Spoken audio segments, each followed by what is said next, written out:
Hello and welcome back to the Human Manual. I am your host Ankit, and today we will continue with the text 11 of the second chapter of Bhagavad Gita.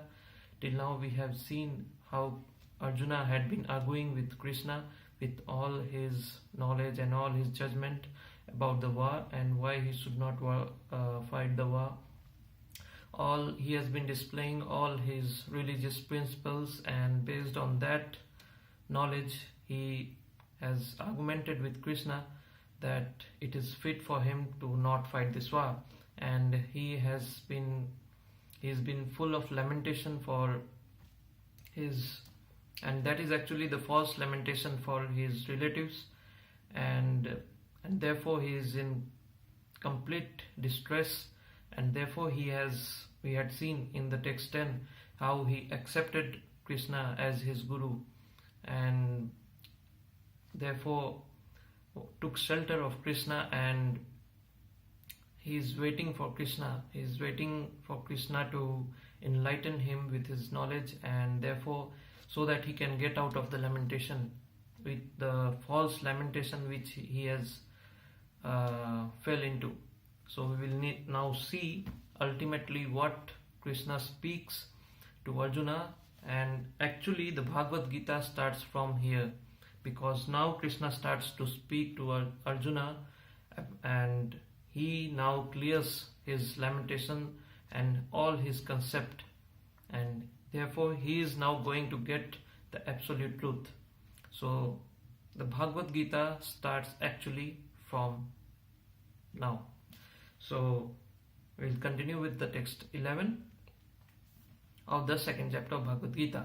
Sri Bhagwan Uvacha. Sri Bhagwan Uvacha means Bhagwan is who?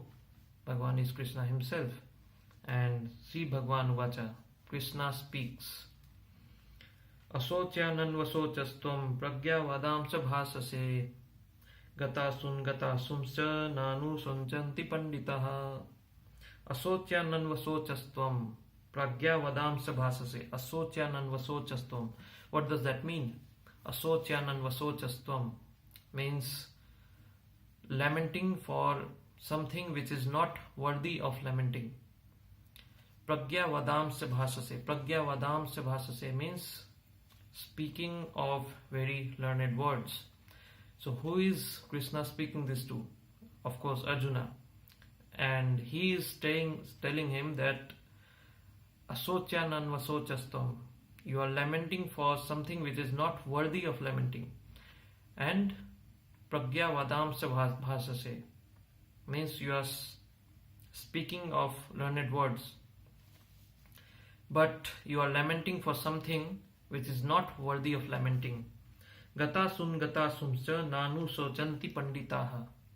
Gatasun gatasumscha means whether it be living or whether it be dead, it doesn't matter. Gatasun gatasumscha. Gatasun means lost life. Gatasun means which is alive. So whether someone is alive or whether someone is dead. Nanu sochanti pandita means those who are wise lament neither for the dead nor for the one who is alive. So what does this exactly mean? What is the English translation of this text is?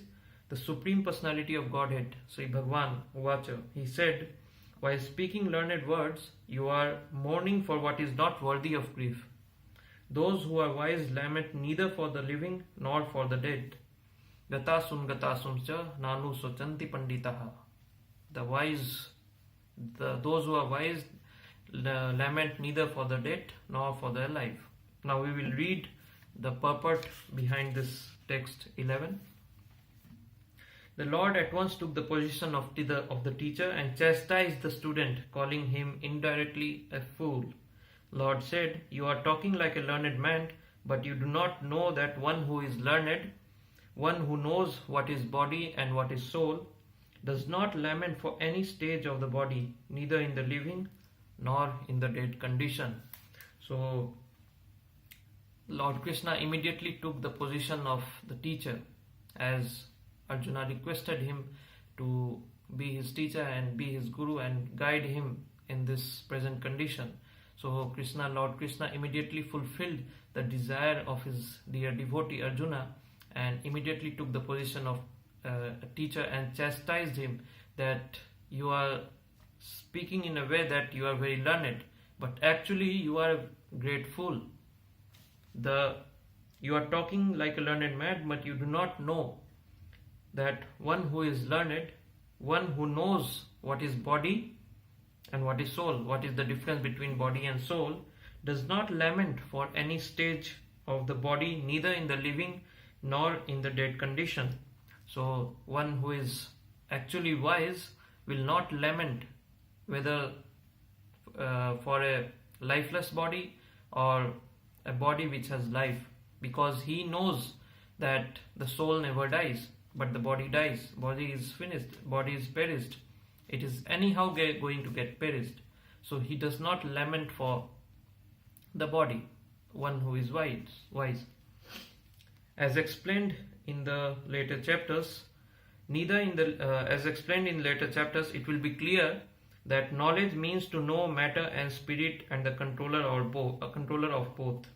So it will be cleared in the upcoming texts that knowledge means to know matter and spirit and the controller of both.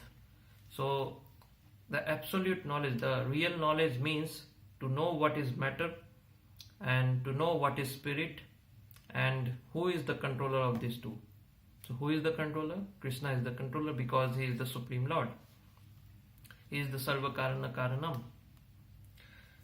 Arjuna argued that religious principles should be given more importance than politics or sociology, but he did not know that knowledge of matter, soul and the Supreme is even more important than religious formularies. So Arjuna argued that the religious principles are more important than the politics or sociology, but he did not know that. He didn't have the realization that actually the knowledge of matter and soul is much more important than the religious principles itself. And because he was lacking in that knowledge, he should not have posed himself as a very learned man. And because he was lacking in those knowledge, and therefore he should not have sounded himself as a very learned man. He should not have posed himself as a very learned man. As he did not happen to be a very learned man, he was consequently lamenting for something which was unworthy of lamentation. And because he was not in the absolute truth, he was not in having the real knowledge, he was lamenting for something which was unworthy of lamentation. He was lamenting for the body which is anyways going to die, which is anyways going to perish. He was lamenting for those things which was unworthy of lamentation. The body is born and is destined to be vanquished today or tomorrow. That's true. Therefore, the body is not as important as the soul. Since the body is anyways going to get perished, is anyways going to get dissolved, therefore the body is not as important as the soul, because soul cannot be destroyed by any ways. And soul is eternal. One who knows this is actually learned, and for him there is no cause for lamentation, regardless of the condition of the material body. So one who knows this is learned, and for him there is no cause for lamentation, regardless of the condition of the material body. So what does this actually mean? Here it is written that one who knows this is actually learned. But even when we know this, we have the feeling of lamentation. Why does that happen? Knowing here means is having the realization of it, having the consciousness of it, having the consciousness that I am not this body, I am actually a soul. So when you will have this realization, when you have this consciousness, then only you can be called a learned. Otherwise, many people say that, yeah, I know that souls cannot be perished. Soul is indestructible. but the body is. But even though they know this, they lament, they have this lamentation for this body. Why does that happen? Because their consciousness is not purified. Because their consciousness is not synchronized with the consciousness of the soul.